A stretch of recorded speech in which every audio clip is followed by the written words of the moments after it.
Blessed day, brethren, this is your pastor once again for daily devotion. Muli po, hinihimo ko po kayo kung kayo po ay pinagpala po ng mga mensahe po ng Panginoon sa pamamagitan po ng inyong abang lingkod. Please subscribe to my YouTube channel, hit notification bell, and like button. Leave a comment also mga kapatid. At gayon din po mga minamahal, kung nagiging pagpapala po ito sa inyo, share po ninyo, i-broadcast po ninyo sa inyo pong mga kapatiran, sa inyo pong mga iglesia, sa inyo pong mga kamag-anak upang maging pagpapala rin po ang mga salita na ito ng Panginoon sa kanila. Ay, muli po tayo po ay tutunghay sa aklat po ng Malakay 3:3 kung saan sinasabi po sa atin ng salita po ng Panginoon, no, that God purifies and refines His servants so that they would be purified and that they may learn to offer unto God, the Lord, yung offering of righteousness. Mga kapatid, mga minamahal, sa ating pong pinag-aaralan, no, kung kayo po ay ngayon pa lamang nakatunghay, pinag-aaralan po natin yung pong hardships, kung paano ito ginagamit ng Panginoon sa atin pong buhay. It is one of God's best tool para ipamala sa atin yung kanyang paggawa, no? Katulad nga ng sinabi ni Job, tatanggap lang ba tayo ng mabuti sa Panginoon at hindi tayo tatanggap ng masama, no? Gayun din po ay ito po ay nagpapakita, nagpapatunay ng pagkilos o ng kapangyarihan rather ng Panginoon, no, that He alone is in control, that He alone can be trusted with anything na ating pong may pagkakatiwala. Ito rin po ay naghahanda sa atin para makapaglingkod tayo ng higit pa sa Panginoon, upang maging kapaki-pakinabang pa tayo sa Panginoon at upang maging matapat pa tayo sa ating pong paglilingkod. Ito rin po mga kapatid ay dumadalisay sa atin, no? Upang it helps us to reflect upon ourselves at makita po natin yung ating pong mga pagkakasala sa ating pong buhay, yung ating pong mga failures, yung ating pong mga tinatagong kasalanan para po malinis po tayo muli at madalisay po tayo ng Panginoon at maging karapat-dapat sa paglapit sa Panginoon. Pinag-aralan din po natin mga minamahal na ito pong hardships, ito po ay nagtutulak sa atin upang magtiwala at magtiwala lamang sa ating pong Panginoong Diyos, no? Hindi po natin pwedeng pagkatiwalaan yung kayamanan na meron po tayo, yung uncertain riches po na yan. Pwede po yung mawala. Yung trabaho natin pwede pong mawala. Yung mga magulang po natin pwede pong mawala. Pero ang Diyos, malinaw na hindi tayo iniiwan at hindi tayo pinababayaan, mga minamahal. At pinag-aralan din po natin noong nakaraan, no, kung paano ang ito pong hardships na ito ay ginagamit ng Panginoon upang tayo ay magliwanag at makita ng mga tao kung paano natin hinaharap ito upang sila rin naman, mga minamahal, no, nadadaan doon sa ganito po, sa problema, sa kabigatan na pinagdaanan mo ngayon, ay ma-encourage na magtiwala rin sa Panginoon, katulad ng kung paano tayo nagtitiwala sa Panginoon. At that we are down to the last 3 reasons or works of purpose ng Panginoon para po sa mga hardships po ng atin pong buhay, no? Ang huling tatlo po, no, ay ito, okay? Sabi sa atin ng Job chapter 1 verse number 20, after that Job lost everything, and he rent his mantle and shaved his head and fell down upon the ground and worshiped. When all else fails, no? And sabi niya, naked came I out of my mother's womb, and naked shall I return thither. The Lord gave, and the Lord taketh away. Blessed be the name of the Lord. Ito po ay tumuturo po at nagpapatungkol na kung gaano kahalaga ang Panginoon sa buhay po natin.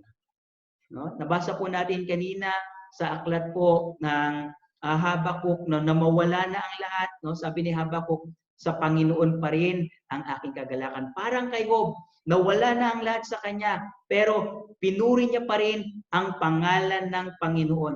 Ito pong hardships po na ito mga kapatid, pinapakita po nito ano ba yung attitude natin towards God. Ano ba yung attitude natin sa nagbigay ng lahat sa atin? Do we love the giver more than the gift.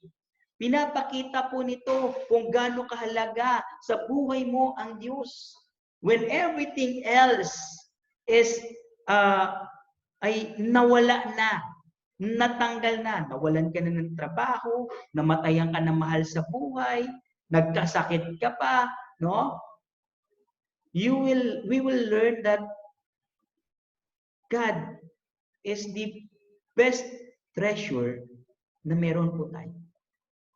God alone is the best treasure na meron po tayo. Kaya mga minamahal, huwag kang matakot sa hardships. Ginagamit ito ng Panginoon upang makita natin kung gaano siya kahalaga sa ating buhay. Paano kung alisin ng Panginoon yung proteksyon niya sa atin? Paano kung alisin ng Panginoon, no, lubusan ng Panginoon na ibigay tayo sa atin pong mga kaaway, sa atin pong mga problema, sa atin pong mga worries? Ano kaya mangyayari? Okay? So ituturo po nito sa atin gaano kahalaga ang Diyos sa ating buhay. And we will learn to praise God, and we will learn to bless God, and we will learn to worship God. No matter what. Diba? Tinuturuan po tayo nito na sambahin natin ang Panginoon anuman ang ating pong pinagdadaanan. Okay? Pangwalo po na dahilan kung bakit po may mga hardships sa ating pong buhay, no? Okay? Ay sabi ng 2 Corinthians 4:17, for our light affliction, which is but for a moment, work it for us a far more exceeding and eternal weight of glory. Alam niyo mga kapatid, ito pong mga hardships po natin, ito po ay naglalagay sa atin sa lugar kung saan tayo ay pwedeng pagpalain ng Panginoon. No? God cannot bless us unless He tries us.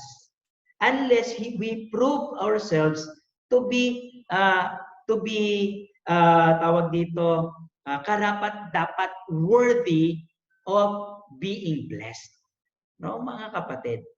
Okay? Ang kaibahan ng biyaya sa blessing, ang blessing mga kapatid, meron kang ginawa. Reward yan eh. Ang biyaya, wala kang kailangan gawin, ibinibigay na libre. Pero ito po yung blessing, reward po yan ng Panginoon sa ating pong kabutihan, sa ating pong katapatan, sa ating pong perseverance, sa likodan ng ating pong mga pinagdadaanan pong mga problema. No? It is, yung ating pong affliction, no, ay nagmumukhang magaan. No? Kung alam lang natin na ito'y nagdahatid sa atin upang tayo ay pagpalain po ng Panginoon. God will bless you, no, every time. No? Si David, si Moses, si Noah, si Joseph, no, name them. Si Daniel, Shadrach, Meshach, and Abednego, lahat po ng ito na dumaan sa mga hardships, mga kapatid, after those trials, no, nakita po natin kung paano sila pinagpala po ng Panginoon. Hindi po liko ang ating Diyos, ang sabi po sa atin ng salita ng Panginoon, 1 Corinthians chapter number 15, na makalimutan ng ating labor of love.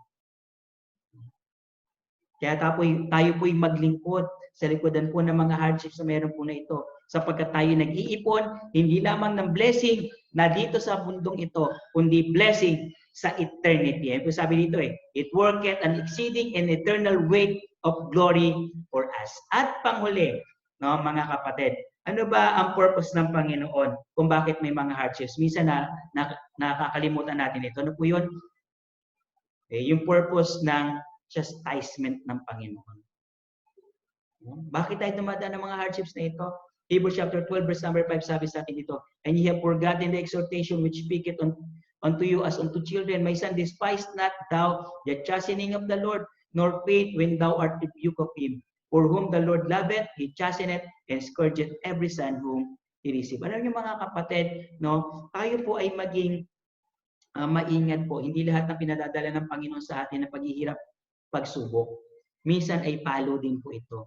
Nabanggit ko na po ito sa mga kapatiran po dito sa aming pong iglesia. Minsan sa akin pong pangangaral, no? Meron po ba sa atin na makapagsasabi with all honesty, ako ay hindi dapat dumaan ng COVID-19 pandemic na ito. Hindi ako dapat sa kinilalagyan ko ngayon.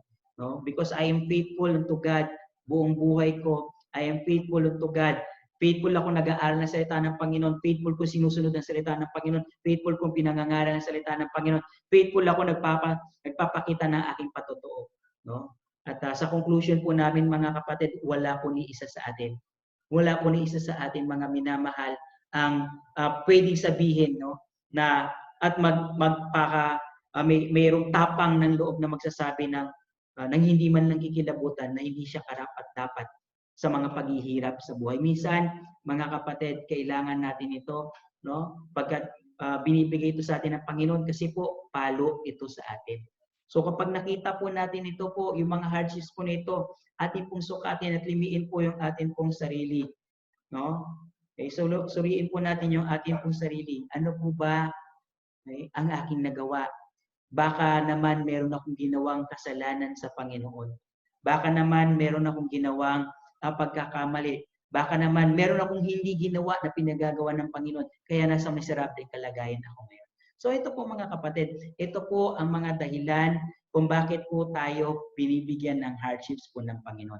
At purihin ng Diyos, no, dumadating man po yan sa ating pong buhay, tayo po ay hindi po pinababayaan ng ating pong Panginoon at nananatili po siyang kasama po natin. Stay safe everybody and God bless you all. Muli po, ito po ang inyong pong pastor na patuloy po nananalangin para po sa ikabubuti at ikaayos po natin sa gitna po ng pandemic na meron po